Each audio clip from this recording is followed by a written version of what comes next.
नाज़रीन, दादू में सिंधी अदबी संगत तरफां 6 डिसंबर ते सकाफ़ती दिहाड़े जे हवाले सां प्रेस क्लब में सकाफ़ती मुशाइरो करायो वियो, जंहिंमें अदीबनि शाइरनि पंहिंजो सकाफ़ती हवाले सां लिखणियूं पेश कयूं। ॾिसूं था नवीद कुरैशी जी ही रिपोर्ट।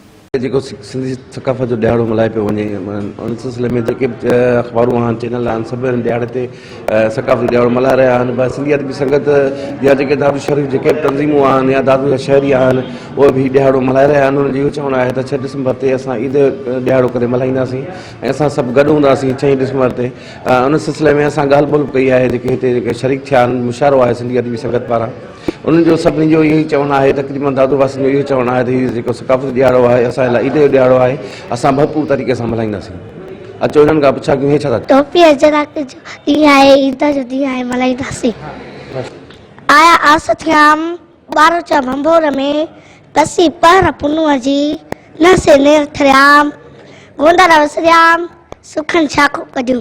सिंधी अदबी संगत शाख दादू तरफां अॼु असां जेको आहे पंहिंजो सकाफ़ती ॾियारे सां मुशाइरो मुनक़द कयो आहे, जंहिंमें सिंध जा अदीब शाइर घणघुरा धरती खे भेटा पेश करण लाइ पंहिंजा शेर पेश करे रहिया आहिनि। ऐं 6 डिसंबर असां मेहरान टीवी वारनि सां गॾु ऐं सभिनी सिंधी चैनल सां गॾु सिंधी माण्हुनि सां गॾु ऐं पंहिंजो ॾियारो भरपूर में मल्हाईंदासीं। ऐं हीउ हिकिड़ो ॾींहुं सिर्फ़ु ईद जो ॾींहुं न आहे, हीउ हिकु ॿधी जो ॾींहुं आहे, हिकु अहिड़ो टूल आहे जेको असां सिंधियुनि खे पाण में गॾु करे थो। सिंध असांजो साह आहे, धरती खां साह त कुझु कोन्हे। असांजी अजरक, असांजो टोपी, असांजो रीतियूं रस्मूं सभु असांजी सुञाणप आहिनि। ऐं असांजा सिंधी चैनल इन बारे में बि जस लड़नि था ऐं उन्हनि जा जेके आहिनि सरवाण उहे जस लड़नि था, जो हर साल हिकिड़ो असांखे साल जे ॿियनि ईदनि वांगुरु हिकिड़ी नई पंहिंजी सकाफ़ती ईद करे ॾियनि था।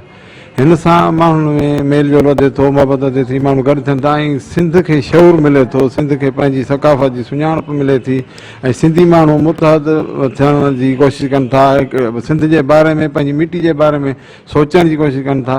त हिकिड़ो तमामु भलो ऐं भरपूर अमल आहे, जंहिंजी असां जेके शाइर अदीब आहियूं उहा दिलि सां अजियां कंदा आहियूं, छो त असांजो बि इहो शौर फैलाइण वारो कमु आहे।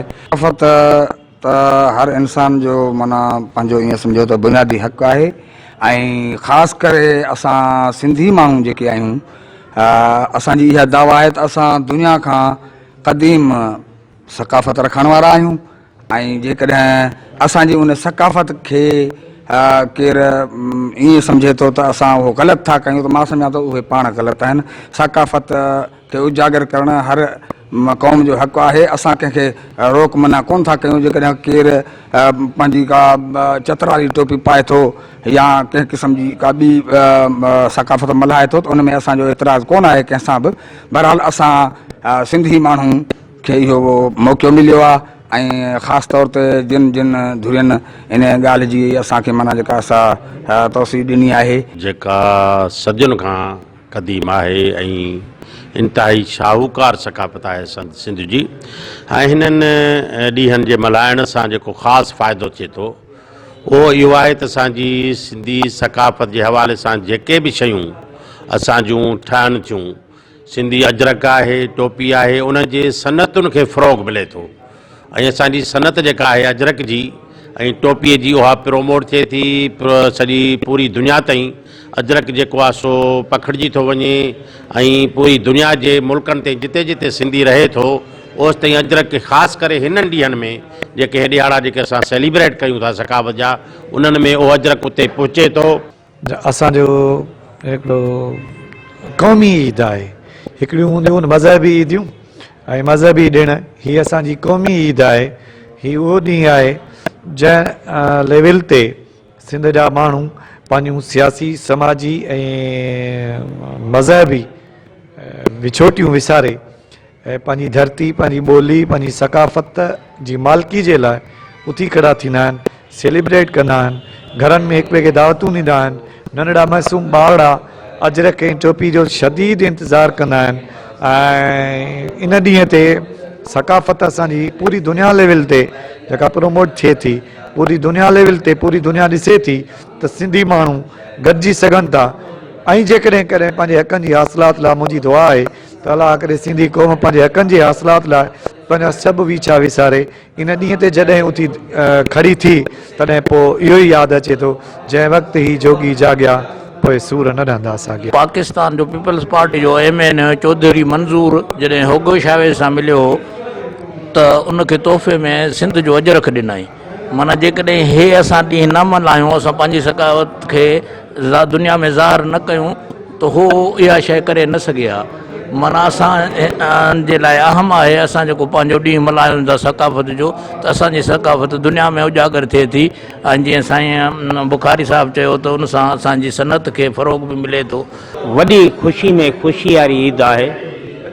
हीअ असां पंहिंजे जिजल माउ सां वचन कयूं था, उनखे यादि कयूं था, असां पंहिंजी सकाफ़त खे यादि कयूं था। हीअ असांजी अहम में अहम ईद आहे। इहा दुनिया खे ख़बर पए त सिंधी ऐं सिंध जी सकाफ़त छा आहे। सिंधी असां हर लिहाज़ सां हर महाज़ ते सभ खां अॻु आहियूं। असांजी सिंध सलामत रहे, सदाईं आबाद ऐं शाद रहे।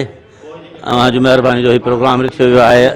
सिंधी अदबी संगत वारनि दोस्तनि जी महिरबानी।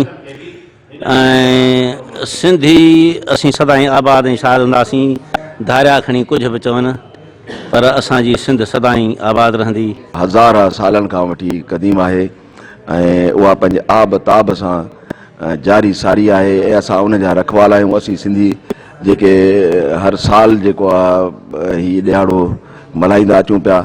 ऐं हिते सिंध में त छा, पर दुनिया जे कुंड कुर्च में जिथे बि सिंधी रहनि था उते तमामु जेको आहे शानदार नमूने सां हीउ ॾियारो मल्हायो वञे पियो। ऐं जेसिताईं असांजी सिंध सलामत आहे, जेसिताईं हीअ दुनिया सलामत आहे, तेसिताईं इहो ॾियारो मल्हाइबो रहंदो। हीअ असांजे सिंधी क़ौम जे सुजाॻीअ जो ॾियारो आहे ऐं असां पंहिंजे ॿियनि क़ौमुनि खे दर्स था ॾियूं त असां सिंधी क़ौम सुजाॻ ऐं ज़िंदह क़ौम आहियूं। ऐं तमामु सिंधी चैनलनि जो तमामु सुठो कमु आहे जेके हीअ ॾियारा मल्हाइनि था ऐं इन सां सकाफ़त बि उजागर थिए थी ऐं जेके पंहिंजूं पंहिंजूं रीतूं रस्मूं आहिनि उहे सभु उजागर थियनि था। ऐं अहिड़े हिसाब सां जहिड़े तरह सां सॼी सिंध में सिंधी अदबी संगत हीउ ॾियारो मल्हाए रही आहे सकाफ़त जो। अॼु सिंधी अदबी संगत शाख दादू जे तरफ़ां बि हीउ हिकिड़ो सकाफ़ती मुशाइरे जो प्रोग्राम रखियो वियो आहे, जंहिंमें शरीक आहियूं ऐं सभु दोस्त पंहिंजे पंहिंजे वारे सां सकाफ़ती शाइरी ॿुधाए रहिया आहिनि।